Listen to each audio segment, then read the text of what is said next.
தி great கலி மீது உள்ள அடுத்த குற்றச்சாட்டு, இவரோட ஃபைட்ஸ் எல்லாமே ஃபேக்கா தான் இருக்கும். கலி இந்த விஷயத்த நிறைய பேர் சொல்லியிருக்காங்க. அப்புறம் நம்ம ஊர்ல ரொம்ப ஃபேமஸான தாரா சிங் அவரும் சொல்லியிருக்காரு. அவருடைய அறிக்கையை நான் படிச்சேன். என்ன சொல்லியிருக்காருன்னா, WWE நடக்கிற இந்த ஃபைட்ஸ் அது ரெஸ்லிங் இல்ல, வெறும் என்டர்டைன்மெண்ட்டுக்காக பண்றதுதான், அதெல்லாம் போலின்னு.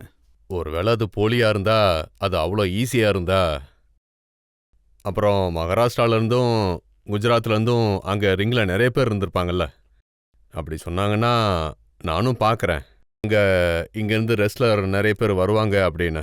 ஒருவேளை யாருக்காவது போலின்னு தோணுச்சுன்னா அவங்க என் கூட வந்து ரிங்ல ரெஸ்லிங் பண்ணட்டும். அப்புறம் அவங்களுக்கே தெரிஞ்சிடும் இது நடக்கிறது ஃபேக்கா இல்லை நிஜமா அப்படின்னு. அதுக்கப்புறம் நான் சொல்ல வேண்டிய அவசியமே இருக்காது. நீங்க தூக்கி தூக்கி கீழே போடுவீங்களே, அதெல்லாம் உண்மையிலேயே போடுவீங்களா? உண்மைதான். அப்படி தூக்கி அடிச்சா யாரா இருந்தாலும் செத்துருவாங்களே. சாகிறதுனா அதுக்காக தான் நாங்கள் ட்ரைனிங் எடுத்திருக்கோம். அதாவது ஒரு 9 to 10 இயர்ஸாக நான் ட்ரைனிங் எடுத்திருக்கேன். அப்புறம் உடம்பு ஸ்ட்ராங் ஆச்சு, மனசும் அப்படிதான், அப்படியே பழகிடும். நான் பார்த்துருக்கேன், ஒருத்தர் தூக்கி கீழே போட்டதுக்கு அப்புறம் ரோப்ஸ் மேலே ஏறி அங்கேருந்து அவங்க பாடி மேலே அப்படியே குதிப்பாங்க. அதுவும் உண்மைதான். ஆமா, உண்மைதான். அப்புறம் கொஞ்ச நேரத்தில் இருந்தாலும் எழுந்து மறுபடியும் சண்டை போடுவார். அது எல்லாமே உண்மைதான். ஆனா மக்கள் நம்ப மாட்டாங்க. மக்கள் அதை நம்பவே மாட்டாங்க. மறுபடியும் அவங்க எப்படி எந்திரிச்சு வந்தாங்கன்னு தான் அவங்க யோசிப்பாங்க. அப்புறம் இன்னும் சில பேர் சொல்லுவாங்க இது எல்லாமே கேமரா ட்ரிக் அப்படின்னு. ஸோ நான் உங்களுக்கு ஒன்று சொல்கிறேன், அவங்க ஒய்ஃப் கிட்ட சொல்லாதீங்க இது எல்லாமே கேமரா ட்ரிக்ஸ்ன்னு. அதாவது இது முழுக்க முழுக்க உண்மை. இந்த ரெஸ்லிங்கிறது முழுக்க முழுக்க உண்மை தான். கண்டிப்பாக காயங்கள் ஏற்படும். அதில் பார்த்தீங்கன்னா, அதாவது WWEல எந்த அளவுக்கு காயம் ஏற்படும்னா வேற எந்த ஸ்போர்ட்ஸ்லையும் இந்த அளவுக்கு காயம் ஏற்படாது. எந்த ஸ்போர்ட்ஸ்லையும் கூட.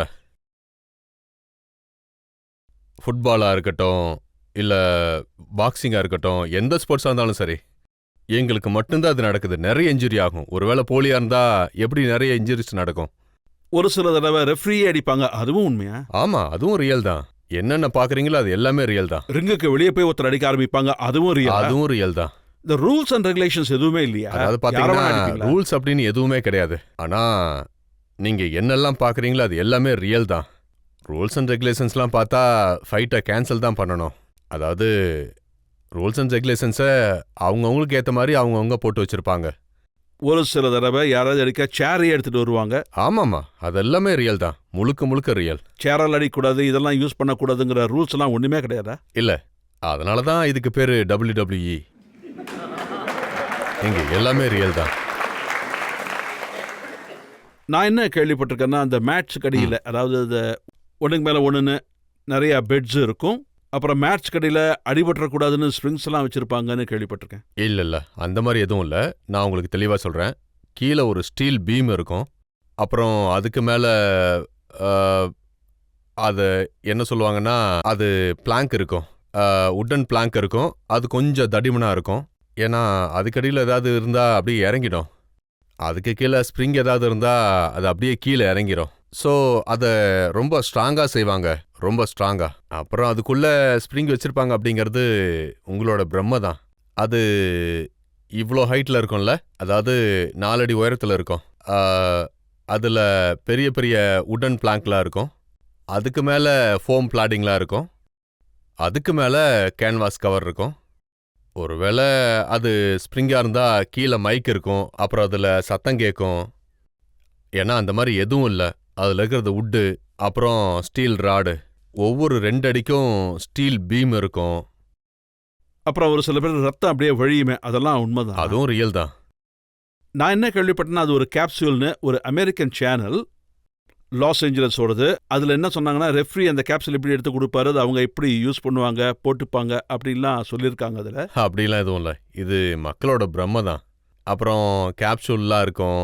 அது எல்லாமே முழுக்க முழுக்க போய் தான். ஒருவேளை அந்த மாதிரி கேப்சூல்ஸ் இருந்தால் அந்த கேப்சூலை நாங்கள் தலையில் போடுவோம். அப்போது அங்கே கிட்டத்தட்ட 25,000 மக்கள் எங்களை பார்த்துக்கிட்டு இருப்பாங்க. அவங்க எல்லாரும் எந்திரிச்சு போயிடுவாங்களா இல்லையா? அவங்க எல்லாரும் கேட்பாங்கல்ல, எங்களை முட்டாளாக்குறீங்களான்னு. டிஸ்டன்ஸ் இப்படி தான் இருக்கும். ஒரு 3 அடி 4 அடி தூரம் தான் இருக்கும். ஆடியன்ஸ் எல்லா பக்கம் உட்காந்துருப்பாங்க. அங்க ஒருத்தரோ 2 பேரோ கிடையாது. கிட்டத்தட்ட ஆயிரக்கணக்கான மக்கள் உட்காந்துருப்பாங்க. ஒருவேளை அங்க ஏதாவது செய்யறமா இருந்தா நான் உங்களுக்கு இப்படி செய்வாங்கன்னு சொல்லியிருப்பேன். நீங்க என்ன அதாவது சொல்றீங்கன்னா பாருங்க, பாருங்க. நான் கண்டிப்பா சொல்றேன், அந்த மாதிரி எதுவுமே கிடையாது. நான் ஏற்கனவே சொன்ன மாதிரி இது மக்களோட பிரம்ம தான். நீங்க ஏதோ சொன்னீங்களோ ஒரு கேப்சூல் இருக்கு அப்படின்னு. எங்க கேம்ல அந்த கேப்சூலுக்கு எந்த வேலையும் கிடையாது. என்ன சொல்ல வரீங்கன்னா WWE நடக்காது, வேற எதுலயாவது. ஒருவேளை அது வேற எங்கேயாவது நடக்கலாம், அதை நான் இல்லைன்னு சொல்ல முடியாது. ஒருவேளை நீங்க சொல்ற கேப்சூல் எங்கேயாவது இருக்கலாம், அதுக்கு வாய்ப்புகள் நிறைய இருக்கு. ஆனா நான் பார்த்த வரைக்கும் அந்த கேப்சூலுக்கு எங்க கிட்ட எந்த வேலையும் கிடையாது.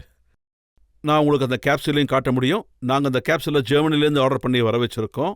அப்படியா? அந்த கேப்சூல்ல கொஞ்சம் தண்ணி ஊத்தினா போதும், பார்க்கறதுக்கு அது பிளட் மாதிரியே இருக்கும். ஓகே ரியலா சார், இருக்கும். அப்படின்னா நெக்ஸ்ட் டைம் நாங்களும் அந்த கேப்சூலை யூஸ் பண்ண ஆரம்பிச்சிடுறோம். அப்புறம் நாங்க அடியெல்லாம் வாங்க மாட்டோம். இந்த ஷோ முடிஞ்சதுக்கு அப்புறம் அந்த கேப்சூலை நீங்க எனக்கு கொடுங்க, அது எனக்கு யூஸ் ஆகும்.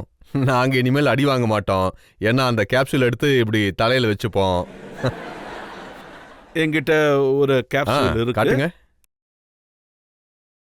ஓ, இது எனக்கு கொடுத்துருங்க, எனக்கு யூஸ் ஆகும்.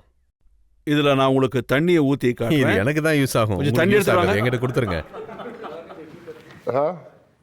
இந்த கேப்சூலை நீங்க எனக்கு கொடுத்துருங்க. இல்ல நான் காட்டுறேன், இது ஒருவேளை உங்களுக்கு யூஸ் ஆகலாம். இதை யூஸ் பண்ணா அடி வாங்க தேவையில்ல, ரத்தம் வந்தா அவங்க பயந்துருவாங்க. இங்க இங்க காட்டுங்க. பாருங்களேன். இதுல கொஞ்சம் தண்ணி பட்டாலும் இது பாருங்க அப்படியே ரத்தமாவே மாறிடும். ஓ, இதுதான் அந்த கேப்சூல். பாருங்க, நான் இத உடைச்சதும் அப்போ இந்த ஐட்டம் எனக்கு யூஸ் ஆகுதுன்னு நினைக்கிறேன். படத்துல யூஸ் பண்ணலாம், நல்லா இருக்கும். ஆமா, நான் சொல்றது கரெக்ட் தானே? ஏன்னா அது ஜோக் கிடையாது, உண்மைதானே? ஏன்னா அதை படத்துல அதிகமா யூஸ் பண்ணலாம், இந்த மேக்கப் போடுறப்ப அவங்க யூஸ் பண்ணலாம்.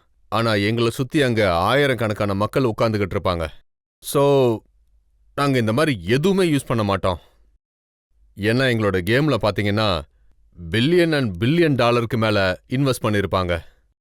ஒருவேளை இந்த கேப்சூல்லாம் நாங்க யூஸ் பண்ண ஆரம்பிச்சிட்டோம்னா அப்புறம் கிரேட் கல்லிக்கும் அண்டர்டேக்கருக்கும் அங்க என்ன வேலை இருக்கு சொல்லுங்க? சரி, நாங்க ஒத்துக்கிறோம். கலி சிந்துற ரத்தம் உண்மையானதுதான், அவரோடது ரியல் ரத்தம். கண்டிப்பா என்னோடதும் ரியல் ரத்தம் தான், மத்தவங்களோடதும் ரியல் ரத்தம் தான். அப்புறம் உங்க ஃபைட்ஸ்லாம் நான் பார்த்திருக்கேன், மத்தவங்க ரத்தத்தை அதிகமா சிந்த வைப்பீங்க நீங்க. அப்புறம் இந்த மாதிரி நடந்துகிட்டே தான் இருக்கும். நான் ஒருவேளை 10 மேட்ச் தோத்தா அடுத்த 10 மேட்ச் ஜெயிச்சுட்டே தான் இருப்பேன். நான் எல்லாத்துலயும் தோத்துருவேன்னு சொல்ல முடியாது. ஆடியன்ஸ்ல யாராவது ஒரு ஃபைட்ஸை பத்தி கேள்வி கேட்க விரும்புறீங்களா? சார், உங்களுக்கு ஒரு முக்கியமான மேட்ச் நடந்துச்சு. அதில் நீங்கள் உங்களோட ஃபைட்டை கவனித்து பார்த்தப்போ உங்களுக்கு இங்கிலீஷ் தெரியாததுனால ஃபைட்டில் தோற்று போயிட்டீங்க. அந்த மாதிரி ஏதாச்சும் ஃபைட் நடந்துச்சா சார்? அன்னைக்கு உங்கள் கூட இருந்தவங்கலாம் இப்போ இல்லை. நாங்க வருஷத்துக்கு 300க்கும் மேற்பட்ட ஃபைட்ஸ் பண்ணுவோம். டீட்டெயில்டா ஒவ்வொரு ஃபைட்டும் ஞாபகம் இருக்காது. அதனால பேசிக்கலா அவர் என்ன கேட்க விரும்புறாருன்னா, இங்கிலீஷ் தெரியாதனால உங்களுக்கு ஏதாவது ப்ராப்ளம் ஆச்சா, ப்ராப்ளம் இருக்கா? ஆக்சுவலா எனக்கு ப்ராப்பரா இங்கிலீஷ் தெரியும்னு என்னால சொல்ல முடியாது.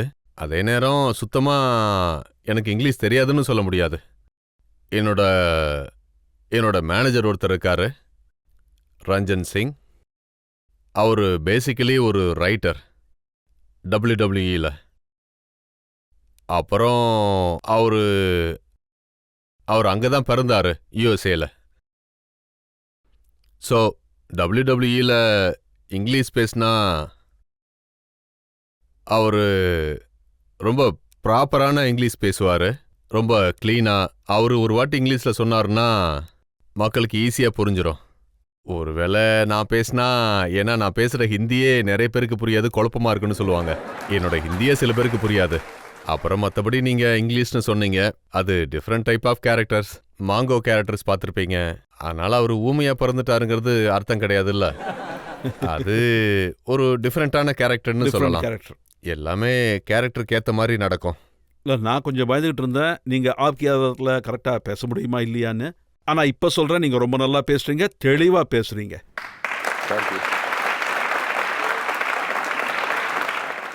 அப்புறம் நீங்கள் இவ்வளவு சொல்கிறதுனால நான் உங்ககிட்ட ஒன்று கேட்க விரும்புகிறேன். அங்கே நடக்கிற ஃபைட்ஸில் உங்களுக்கு ஒரு ஸ்கிரிப்ட் கொடுப்பாங்களாமே, எல்லாமே ஸ்கிரிப்டட்னு சொல்கிறாங்க, இதெல்லாமே ஒரு ட்ராமா தான். நீங்க கேமரால என்ன பாக்குறீங்களோ அது எல்லாமே ரியல் தான். ஒருத்தர் அடி வாங்குறது, ரத்தம் வர்றது எல்லாமே ரியல் தான். அப்புறம் உங்களுக்கு கிடைக்கிற இந்த டாலர் நோட்ஸ் அதெல்லாம் ரியல் தான். ஆப்வியஸ்லி.